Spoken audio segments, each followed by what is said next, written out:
Cette vidéo traite de thèmes difficiles de manière graphique et peut donc heurter certaines sensibilités. Des thèmes très peu mis en avant par YouTube, voire totalement invisibilisés par son algorithme. Donc si comme moi tu considères qu'il reste quand même très important de les aborder, n'hésite pas à aider à participer à la diffusion de cette vidéo en la partageant au maximum de personnes, en la commentant, etc. etc. Il y a des images dont tu peux sentir l'intensité et la gravité sans même avoir le contexte. La première fois que j'ai vu cette photographie, je me suis d'abord longuement interrogé sur les raisons du regard de cette femme perdue, sans émotion, quasiment vide. J'ai mis du temps à remarquer la blouse militaire, les Rangers avec la saleté sur le tapis de bain, et plus de temps encore avant de remarquer cet homme dont le portrait trône juste à côté d'elle. Cette photo cache l'histoire la plus surréaliste, et j'utilise ce terme volontairement, de l'histoire de la Seconde Guerre mondiale. Cette femme, c'est Lee Miller, à la fois mannequin, actrice, photographe, journaliste, aventurière, correspondante de guerre.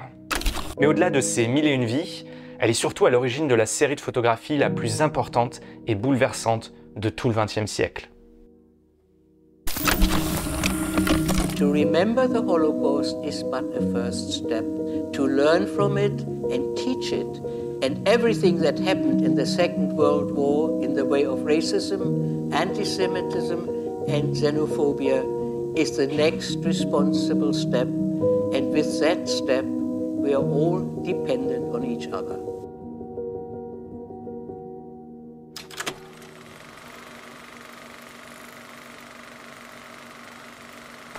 Elizabeth Miller naît dans une famille protestante et pourtant très progressiste en 1907 à Poughkeepsie, dans l'État de New York, et son père, Théodore, qui est ingénieur, va très tôt lui inculquer, à elle et à ses frères, des valeurs fortes qu'elle va conserver tout au long de sa vie. D'abord, des traits de caractère comme la détermination, à la frontière de l'entêtement, ou la curiosité, cette capacité à constamment poser sans aucune gêne toutes les questions qui lui passent par la tête. Son père est un grand passionné de photographie et elle va grandir en jouant dans la petite chambre noire qu'il a installée sous le cagibi, au milieu des produits chimiques, à le voir développer ses négatifs des photos dont elle est très souvent le sujet. Parce qu'il apparaît très tôt que Lee ressemble à une petite poupée et sa beauté va très vite attirer beaucoup d'éloges, chose qu'elle va très vite intégrer. Toute son enfance, toute son adolescence, elle va poser pour son père. Mais si sa jeunesse se passe dans un milieu heureux et très créatif, elle va aussi connaître deux drames qui vont la marquer à vie. Enfant, on va l'envoyer passer quelques temps chez des amis de la famille. Ses amis ont un fils militaire qui va les rejoindre pendant une permission. On a très peu de détails sur les événements, mais Lee va subir un viol. Et double peine, elle va devoir subir un traitement très douloureux pour guérir de la maladie vénérienne qu'elle va contracter. À l'époque, la pénicilline n'a pas encore été découverte. Elle a à peine 7 ans. Alors pour essayer de la sauver du traumatisme, ses parents et les psychiatres qui vont consulter vont lui enseigner à décorréler la sexualité de l'amour, que c'est un acte physique et mécanique, pour en fait lui éviter le sentiment de culpabilité, lui faire comprendre qu'elle y est pour rien. Ça, c'est quelque chose qui va la suivre dans toutes ses relations sentimentales de sa vie, en lui donnant un goût pour l'indépendance amoureuse. Mais c'est pas la seule leçon très difficile que la vie va lui donner, elle sera aussi confrontée très tôt au deuil. En pleine adolescence, son tout premier amour va mourir noyé devant elle, alors qu'ils sont tous les deux sur une barque.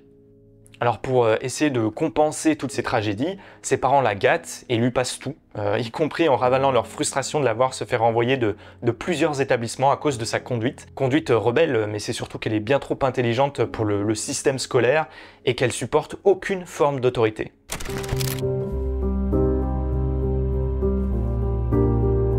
Un jour, il y a quand même une ancienne professeure qui va proposer d'amener Lee avec elle en Europe pendant quelques temps. Et là, ses parents, ils sont ravis, forcément, ça va lui mettre un petit peu de plomb dans la tête. Et puis bon, elle sera chaperonnée, bien sûr. Lee, elle est super chaude à l'idée de débarquer à Paris, et à l'instant où elle comprend comment fonctionne la ville, bim, elle lâche direct la vieille. Et là, son père qui reçoit une lettre, j'ai décidé de devenir artiste. Voilà, j'ai trouvé une école de théâtre, ce serait cool si vous pouvez me la payer, et puis sinon, je vais me démerder.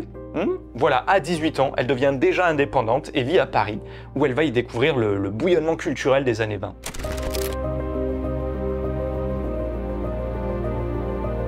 C'est les premières heures du surréalisme, un mouvement qui explore l'inconscient et le rêve pour libérer l'imagination de la logique et des conventions sociales. C'est des noms comme Paul Éluard ou André Breton évidemment pour la littérature, Marcel Duchamp, Max Ernst, René Magritte pour la peinture, et on y associe des fois des noms comme Picasso, Miro, Braque. Et en photographie, il y a un nom qui est sur toutes les bouches, dans toutes les conversations, Man Ray. Lee, elle a des étoiles dans les yeux quand elle entend parler de ces artistes qui commencent à devenir des légendes. Mais au bout d'un an, son père, là, le Théodore, parce qu'il ne fait peut-être pas déconner, il revient la chercher manu militari pour la ramener par la peau des fesses à la maison, aux US. La vie à la ferme, bon, évidemment que ça va pas lui convenir.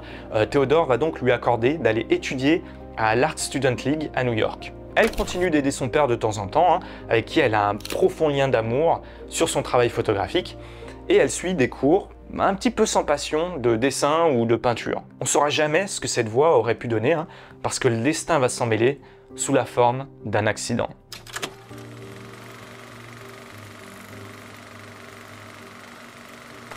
Un jour, alors qu'elle traverse sans regarder une rue dans Manhattan, sans doute une habitude qu'elle a apprise en France, une voiture fonce sur Lee sans la voir, quand soudain quelqu'un la tire en arrière et lui évite l'accident mortel. L'homme qui l'a sauvée, c'est Condé Nast, le magnat de la presse, juste le gars à qui on doit des magazines comme The New Yorker, Vanity Fair, GQ, Wired, Vogue, rien que ça. Je t'ai dit que Lee était belle, j'ai pas précisé qu'elle était très très belle.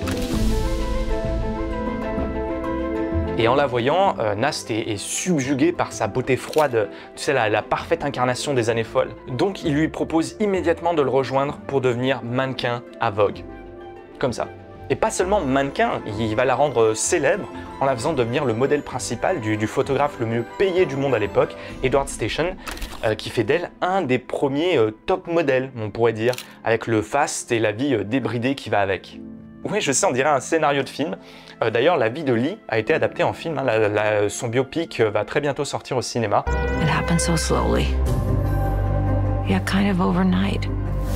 C'est la très talentueuse Kate Winslet qui s'est battue pour pouvoir incarner ce rôle. Voilà, j'ai très hâte de le voir. I'm never wrong. That's Charlie. T'as sans doute déjà vu cette image. Hein. Aujourd'hui, c'est devenu un poster qu'on voit partout. Je crois qu'il n'y a pas un bar lunch où il n'est pas affiché. C'est en fait la couverture du Vogue de mars 1927, représentant la New-Yorkaise par excellence, illustrée par Georges Le Pape. Cette femme, c'est évidemment Lee Miller. C'est une période de célébrité pour elle, et elle prend encore plus conscience du pouvoir qu'elle a sur les hommes. Elle écrira « J'étais très belle. Je ressemblais à un ange, mais à l'intérieur, j'étais un démon. » Et pourtant, sa carrière va s'arrêter aussi vite qu'elle a commencé, là aussi à cause d'un coup du hasard. Sans qu'elle ait un quelconque mot à dire sur la question, hein, une de ces images va être utilisée pour de la publicité. Mais pas n'importe quelle pub, pour un produit sur lequel on n'associe normalement jamais une personne réelle, mon Dieu, oulala. Des produits qui concernent l'intimité féminine, mais rends-toi compte, scandale. C'est donc une marque de serviettes hygiéniques qui va signer la fin de la carrière de Lee. Je sais pas pourquoi je le dis avec une tête aussi triste, hein, parce que la concernée, elle, eh ben, ça l'a fait bien marrer d'avoir autant froissé la pudibonderie américaine. Et puis bon, si l'univers de la mode, bon, bah, ça lui plaisait, au final, ses jours heureux, ils étaient plutôt à Paris. La culture qu'elle y avait trouvée, mélangée à son éducation auprès de son père photographe, désormais, elle en est sûre. J'aime mieux prendre une photo qu'en être une. À 22 ans, avec toutes ses économies en poche, elle retourne en France avec la ferme intention de devenir artiste.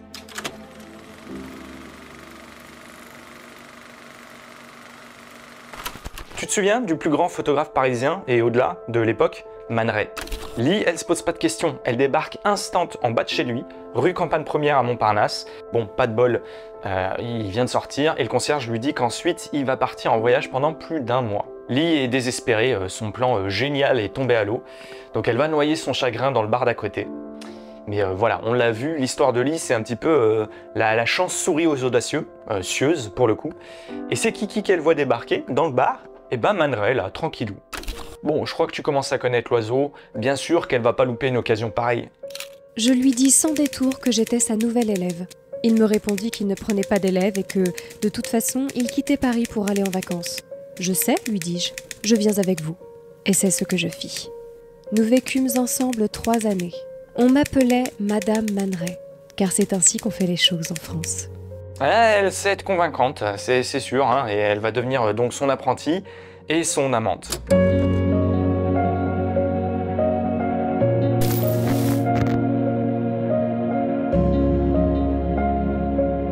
Ces 3 années vont transformer Lee en une figure montante de l'avant-garde, avant même son développement en France. Je te redonne une définition du courant surréaliste, celle d'André Breton, qui est à l'origine du mouvement. C'est un automatisme psychique pur, par lequel on se propose d'exprimer, soit verbalement, soit par écrit, soit de toute autre manière, le fonctionnement réel de la pensée. En gros, c'est essayer de représenter l'intériorité, mais sans la censure de la raison. En photographie, ça va s'exprimer par le concept de l'image trouvée. Cet instant où un élément fait d'un coup surgir l'extraordinaire qui se cache dans la trivialité du quotidien, un concept que Lee va adapter à tout son travail photo au cours de sa vie. Certaines de ces images sont encore très marquantes aujourd'hui, comme ce diptyque d'un sein sectionné suite à une mastectomie et gisant dans une assiette. Avec Man Ray, ils vont aussi développer la technique de la solarisation, c'est-à-dire une inversion, totale ou partielle, de la densité d'une photographie après une surexposition durant le développement. Découverte surtout due à Lee et à la sérendipité, puisque c'est en faisant une petite erreur dans le labo qu'ils se sont rendus compte, et ça va ensuite devenir une des signatures de Man Ray, surtout dans son travail sur la mode, un domaine dans lequel Lee va le pousser avec ses connaissances et ses connexions dans le domaine, et surtout en tant que modèle. Mais c'est surtout Lee, l'artiste, qui gagne en renommée. Elle fait désormais partie du cercle d'artistes surréalistes qu'elle admirait il y a quelques années. Au tout début des années 30, place à la Lee actrice, où Jean Cocteau la prend pour son film Le sang d'un poète, son film le plus personnel où il décrit la souffrance de la création chez les artistes. Évidemment, il y a des scandales à l'époque, évidemment ça amuse Lee, mais au final, jouer à l'actrice, bon, c'est pas forcément son truc, et elle le refera plus au cours de sa vie. Mais oui, c'est bien elle qui joue dans une des œuvres majeures de l'un des plus grands cinéastes de l'histoire. Vous n'avez pas l'as de cœur, mon cher. Vous êtes un homme perdu. Lee est au top de sa vie d'artiste, Man Ray aussi, qui grâce à elle va créer ses plus grandes œuvres, autant en photographie qu'en peinture. Des œuvres qui représentent souvent les affres de leur relation très orageuses. Faut savoir que dans le milieu artistique du Paris des années folles, bon, tout le monde était plus ou moins en couple libre, mais souvent plutôt dans la vision masculine du couple libre. À savoir, oui, on peut aller voir qui on veut, si ce on, c'est moi. Toi, bon, bah, t'es une femme quand même. Chose qui correspond assez peu au caractère de Lee, ni à sa vision de la sexualité, très détachée des sentiments comme on l'a vu. Étouffé par la jalousie assez maladive de Ray, en 1932, Lee décide qu'il est temps pour elle de rentrer en Amérique.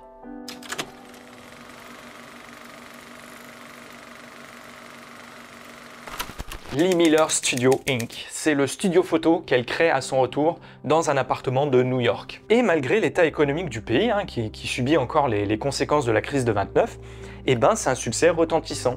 Autant dans ses travaux publicitaires qu'avec des grandes personnalités qui viennent se faire tirer le portrait juste pour avoir cette petite French touch sur laquelle elle joue, évidemment. En plus, elle travaille avec son frère, Eric, qu'elle a engagé.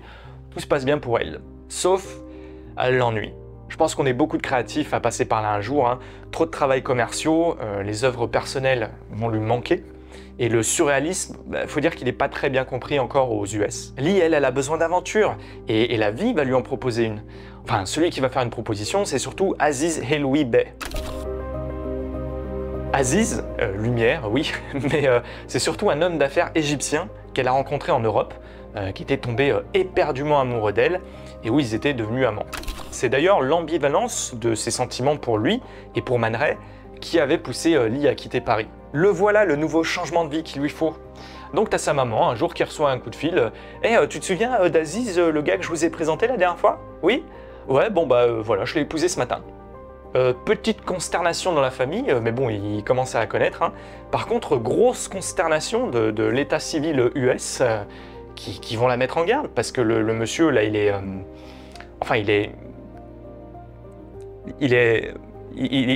pas d'ici, quoi.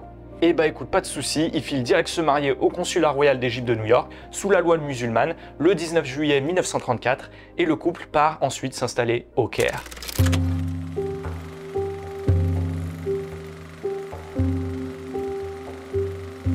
C'est donc le début de sa nouvelle vie d'épouse, épouse d'un homme richissime, je ne sais pas si je l'avais précisé.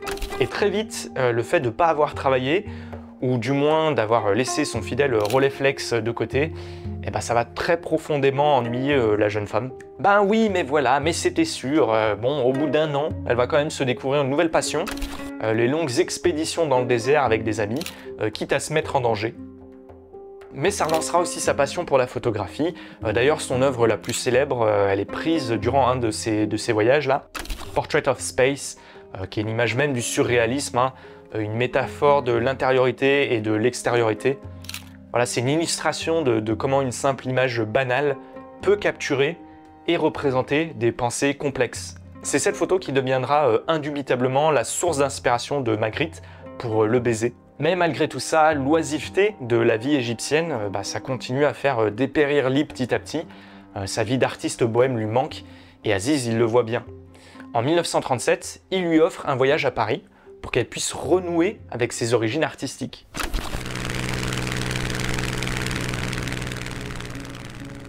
Dès sa première soirée à la capitale, elle retrouve tout son cercle d'amis, d'artistes, parmi lesquels Max Ernst, Paul Éluard, même Man Ray, qui est ravi de la revoir, et ils enterrent très vite la hache de guerre, parce que malgré leurs disputes, il y a toujours eu un profond respect entre les deux. Et c'est au cours de cette même soirée, à peine arrivée, qu'elle va rencontrer Roland Penrose, oui, le poète anglais et le dernier grand homme de la vie de Lee. Ils ont chacun un coup de foudre immédiat. Cet été-là, elle va encore une fois renouer avec sa vocation photographique, entourée par tous ces artistes, à faire par exemple des tas de portraits de son ami Picasso, qui venait d'arriver à Mougins avec Dora Maar. Pour situer, là, il vient juste de terminer Guernica. Picasso qui fera aussi 6 tableaux de Lee, d'ailleurs.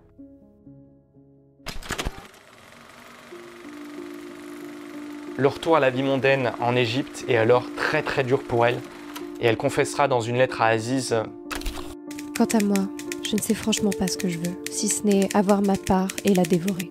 Je désire la combinaison utopique de la sécurité et de la liberté et, sur le plan émotionnel, j'ai besoin d'être complètement absorbée dans un travail ou un homme que j'aime. Je pense que la chose la plus importante pour moi, c'est d'avoir plus de liberté. Même si ça ne marche pas, la lutte me gardera en vie et éveillée. L'été suivant, elle repart en voyage, cette fois dans les pays de l'Est, en compagnie de Roland Penrose, avec qui elle entretient une correspondance passionnée. Dans les photos qu'elle en fait, dans les images trouvées durant ce voyage, on peut déjà voir en filigrane comme le bruit des bottes qui commence à se faire entendre en fond dans ces contrées. À son retour en Égypte, elle est rejointe par Roland qui lui offre un recueil de poèmes entremêlés de photos sur leur voyage en commun. Cet ouvrage, c'est un des grands classiques du surréalisme, The Road is Wider Than Long. Ah bah oui, comment tu veux pas craquer après ça, hein? La poésie et les filles. Aziz, toujours fou amoureux d'elle, et quand même bien trop réaliste pour croire qu'il peut encore sauver son mariage. Il sait qu'il peut pas la rendre heureuse. Donc ils vont se séparer avec sa bénédiction, en lui promettant de l'aimer jusqu'à sa mort. Promesse qui tiendra.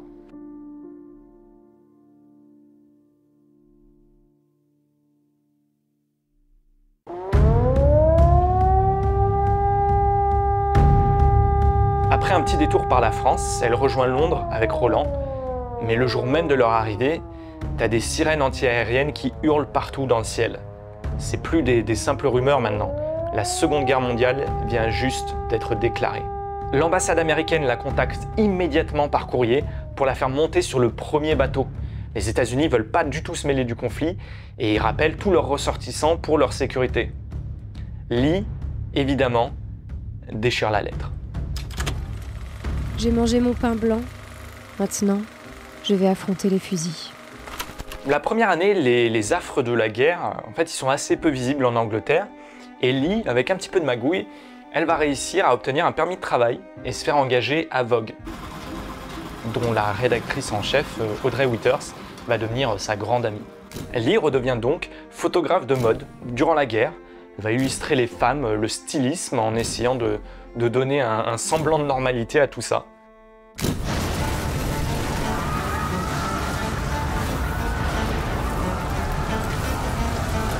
Mais en 1940 commence le Blitz. Londres est bombardée pendant des mois. Au-delà du ravage, du nombre de morts, qui s'élèvera quand même jusqu'à 50 000 civils, le but réel du Troisième Reich, c'est surtout la démoralisation, la mise au pas du peuple britannique. Évidemment, ils vont obtenir tout l'inverse, et tous les Anglais vont avoir la rage de rejoindre l'effort de guerre. Et parmi eux, une belle américaine, Lee, qui va lutter avec son Rolleiflex pour seule arme contre le nazisme. Les photos qu'elle fera de sa ville londonienne durant le Blitz vont donner naissance à son ouvrage le plus connu, Grim Glory, Pictures of Britain Under Fire. Il sera édité aux États-Unis et servira à montrer aux Américains, toujours neutres dans le conflit, la violence de la réalité à laquelle sont confrontés les Britanniques. Réalité illustrée à la façon de Lee. Parce que j'ai décidé de parler de sa vie dans cette vidéo, j'avoue que je m'attarde assez peu sur ses photos, le comble pour une chaîne photo, on aurait pu faire un petit peu plus d'analyse, mais ces images du Blitz illustrent vraiment le talent qu'avait cette femme, sa capacité à trouver ces images trouvées. À leur appliquer sa vision poétique, sensible, et à leur insuffler 1000 niveaux d'interprétation. Un œuf pas ordinaire, la chapelle non conformiste, Remington réduite au silence. Dans chaque image de Lee se mélangent l'humour et la colère. Le surréalisme, c'est aussi l'illustration de ce vide angoissant qui est l'absurdité de l'existence. Un jour, Audrey Winters va confier une nouvelle mission à Lee, photographier l'effort de guerre fourni par les femmes britanniques. C'est fantastique et elle va harceler Audrey pour la laisser écrire elle-même les articles qui accompagnent les images, afin de pouvoir poser ses propres mots sur ses photos. Lee devient journaliste. C'est aussi à cette époque qu'elle va commencer à travailler avec David Sherman, un photographe américain missionné par le magazine Life. Ils vont collaborer ensemble pendant toute la durée de la guerre. Yesterday, the United States of America was suddenly and deliberately attacked. Au matin du 7 décembre 1941, Pearl Harbor est bombardée. Le lendemain même, les États-Unis sortent enfin de l'isolationnisme et déclarent la guerre aux forces de l'Axe. The American people in their righteous might will win through to absolute victory. David Sherman fait alors des pieds et des mains parmi toutes ses connaissances et parvient à ce que Lee soit accréditée comme photographe pour les forces armées américaines. Elle obtient même un grade honorifique. La jeune fille insolente, la muse des artistes bohèmes de Paris, est désormais la capitaine Elizabeth Miller. Elle va continuer de documenter la vie des femmes dans la Royal Air Force ou la Navy, et aussi maintenant qu'elle a accès aux installations militaires américaines. Mais elle sait ce qui se prépare, et elle n'a qu'une idée en tête, quitter l'Angleterre et rejoindre le conflit sur le terrain.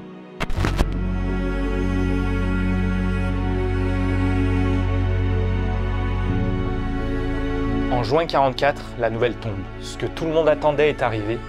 Au prix du sacrifice d'un nombre colossal de vies, les Américains ont réussi ce qu'on pensait quasiment impossible. Ils viennent de poser le pied sur les plages de Normandie. Si on envoie les infirmières dès le premier jour rejoindre le débarquement, il va quand même falloir au capitaine Miller, en tant que photographe, mais surtout en tant que femme, 5 semaines de lutte acharnée pour pouvoir obtenir une accréditation. We don't send women to combat. That's a problem, because I'm here. À l'été 1944, elle revient enfin en France, sa terre de cœur qu'elle n'a pas revue depuis toutes ces années d'occupation. Elle est déterminée. Fini de documenter à l'arrière, elle veut rejoindre ceux qui se battent directement et suivre l'avancement des troupes pour libérer la France. Lee est désormais correspondante de guerre.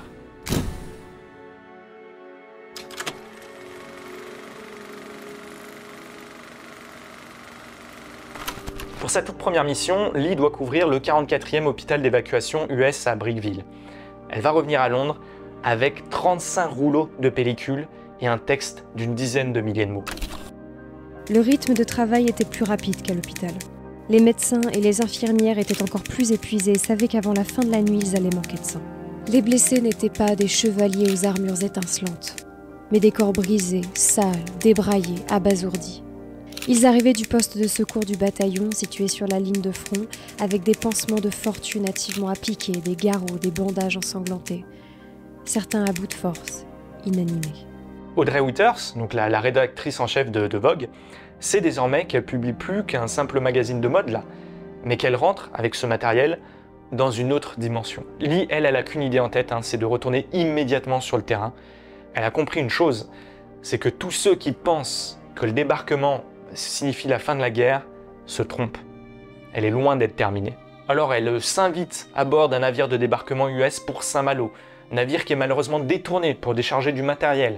Elle se fait porter à terre sous les applaudissements de tout l'équipage et va continuer son voyage en stop. Elle rejoint comme ça la 83e division qui lutte pour reprendre les forteresses de Saint-Malo au colonel Van Onlok, et elle va partager leur terrible quotidien. Je me réfugiai dans une tranchée boche derrière les remparts. Mon talon écrasa la main arrachée d'un mort, et je me suis mise à maudire les Allemands pour l'effroyable et meurtrière destruction qu'ils venaient de provoquer dans cette ville jadis si jolie. Je me demandais où étaient les amis que j'avais rencontrés ici, avant la guerre. Combien d'entre eux avaient été contraints à l'infidélité et au déshonneur?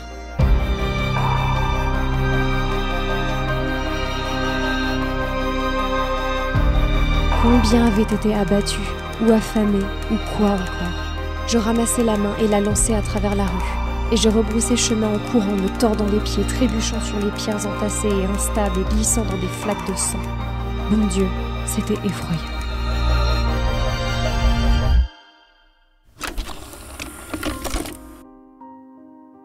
À la reddition du colonel allemand, elle continue son chemin avec les troupes jusqu'à rejoindre la libération de Paris.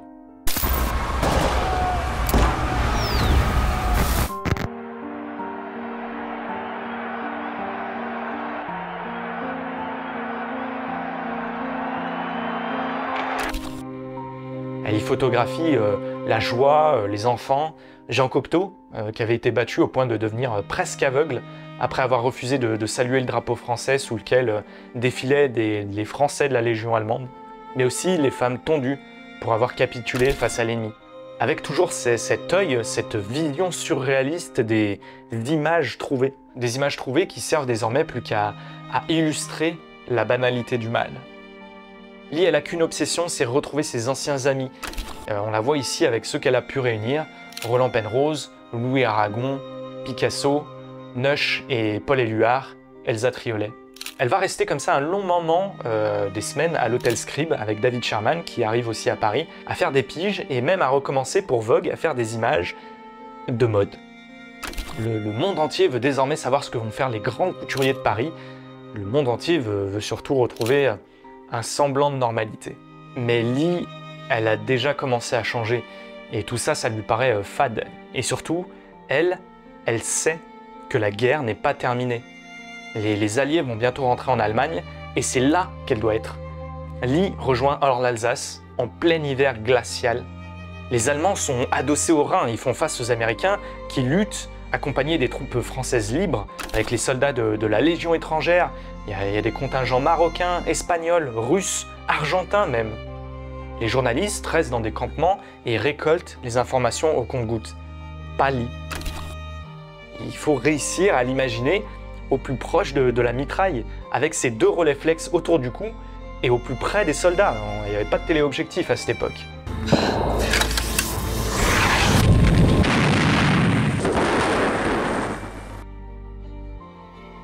Un jour, Dave Sherman la rejoint, il vient d'acheter une Chevrolet 1937 et ensemble, ils vont sillonner les routes pour rejoindre chaque conflit, en étant désormais soit les premiers, soit les seuls journalistes sur place.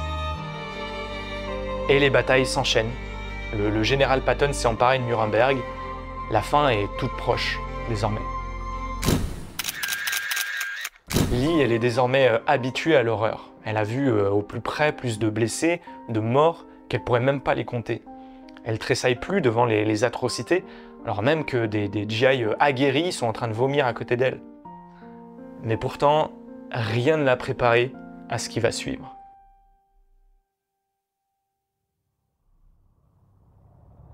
Lee et Dave suivent la Rainbow Company de la 45e division. Ils viennent juste d'échanger quelques coups de feu pour libérer une fortification.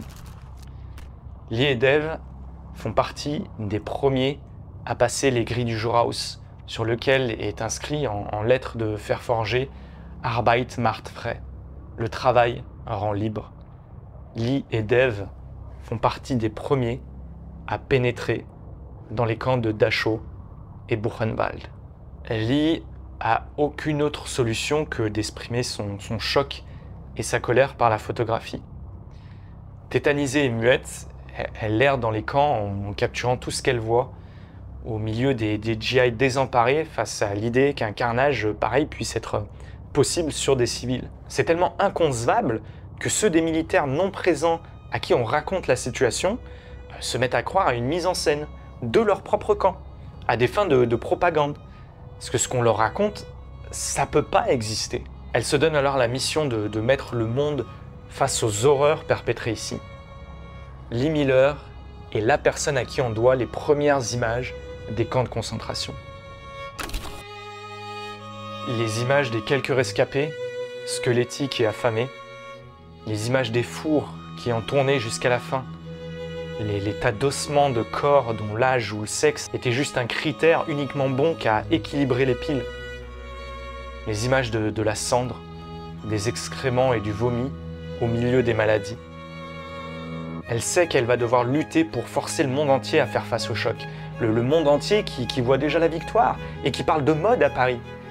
Elle va alors câbler un message pour accompagner ces images à Audrey Withers en criant tout son désespoir.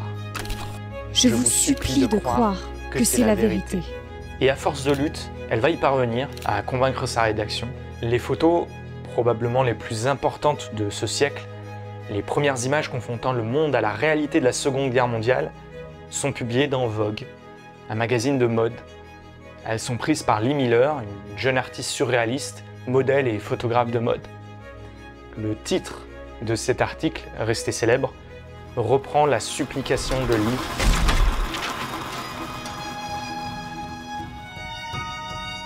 Believe it, croyez-le.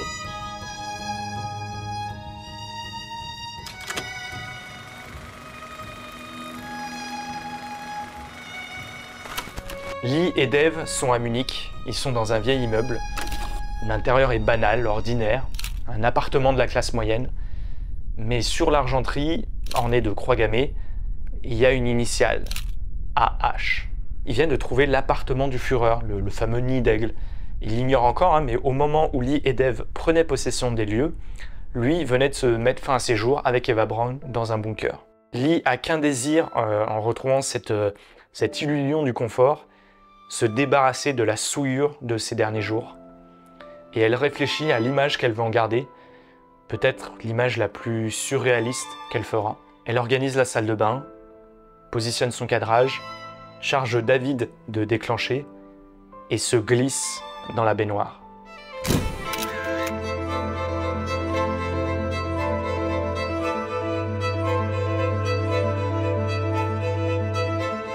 Il y a des images dont on peut sentir l'intensité et la gravité, mais qui te frappent encore plus au cœur quand on saisit le contexte.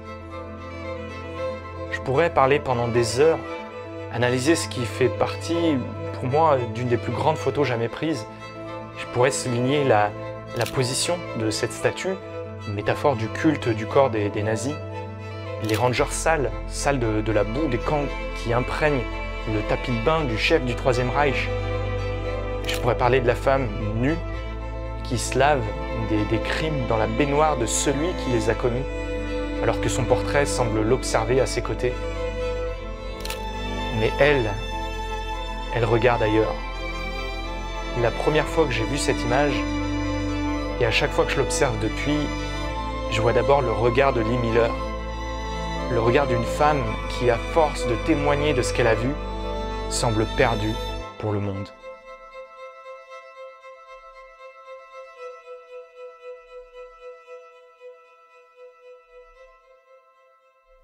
Juste perdu. Parce qu'évidemment, il y aurait encore des choses à dire sur le reste de la vie de Lee qui ne s'est pas arrêtée à ces images. Pendant un temps, elle a continué à travailler, mais c'est devenu de plus en plus difficile pour elle d'écrire et de photographier. Quelque chose dans sa psyché s'est brisé et elle le sait. Sa beauté et son talent sont partis, elle le sait, et elle rentrera en dépression au fil des années dû au syndrome post-traumatique. Même les nouveaux bonheurs qu'elle va rencontrer suffiront pas. Son mariage avec le dernier homme de sa vie, Roland Penrose, ou même la venue au monde de leur fils, Anthony, qui est l'auteur de cette biographie sur laquelle je me suis basé d'ailleurs pour écrire cette vidéo, et d'où toutes les citations sont tirées. Mais fragilisée, Sa naissance sera plutôt l'occasion d'une autre dépression, postpartum, celle-là. Elle essaiera de se reconvertir avec une nouvelle passion, la cuisine. Elle deviendra une femme d'intérieur et touchera plus à ses appareils photos, même pour des photos de famille, en expliquant que On ne peut pas être amateur quand on a été professionnel. rien n'y fait. Ce qu'elle a vécu la hante, l'alcool, les médicaments vont avoir raison de la personne qu'elle était. Ses relations avec son fils sont tendues, son caractère devient acerbe. Elle refuse aussi de parler de ce qu'elle a fait, malgré les nombreuses sollicitations de ceux qui voudraient raconter son histoire. Et elle refuse avec une telle force que son histoire, justement, finit petit à petit par être effacée. Qui connaît aujourd'hui le parcours de Lee Miller? Touchée par un cancer, elle va s'éteindre le 21 juillet 1977 dans les bras de Roland.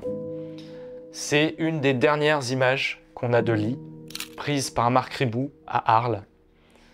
Je trouve qu'elle est redevenue belle et j'arrive pas à reconnaître son regard, celui qui m'obsède. Le regard d'une femme, d'une artiste surréaliste qui a découvert que personne ne pouvait concurrencer la réalité elle-même quand il s'agit d'en confronter l'absurdité et l'absence de sens. Même face à ça, elle est restée Lee Miller, la femme qui a préféré prendre des photos, quel qu'en soit le coût, plutôt qu'en être une.